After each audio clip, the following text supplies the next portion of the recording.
Hi friends, welcome to my channel. ఈరోజు చిట్టి చిట్కాల్లో మొదటి చిట్కా వచ్చేసి, మీ ఇంట్లో కనుక చిన్నపిల్లలు ఉండి వాళ్ళు మోషన్ ఫ్రీ అవ్వక ఇబ్బంది పడుతూ ఉంటే ఈ చిన్ని చిట్కా ఫాలో అయిపోండి.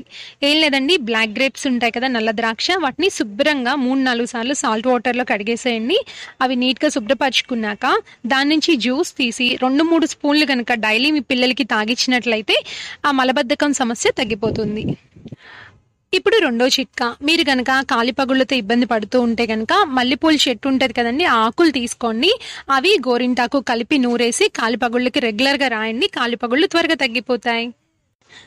కొంతమందిని దోమలు కుట్ల ఏం చేయవు, కానీ కొంతమంది మాత్రం దోమ ఇలా కుట్టడం అలసం దద్దుర్లు వచ్చేస్తాయి, దురద వెంటనే స్టార్ట్ అయిపోద్ది, చాలాసేపటి వరకు తగ్గదు. అలాంటప్పుడు ఉల్లిపాయని రుద్దారు అంటే ఆ దోమ కుట్టిన ప్లేస్లో ఆ దద్దురు తగ్గిపోతుంది, దురద తగ్గిపోతుంది. ఇప్పుడు కొసరు చిట్కా చెప్పేస్తా అండి. మీరు కనుక బ్యాడ్ కొలెస్ట్రాల్తో ఇబ్బంది పడుతూ ఉంటే డైలీ చిన్న కప్పు పెరుగు తినడం అలవాటు చేసుకోండి, కొలెస్ట్రాల్ లెవెల్స్ తగ్గుతాయి. ఓకే ఫ్రెండ్స్, ఈ చిట్టి చిట్కాలు మీకు బాగా ఉపయోగపడతాయి అనుకుంటున్నాను. ఇంకో మంచి వీడియోతో మళ్ళీ కలుద్దాం. బాయ్ అండి.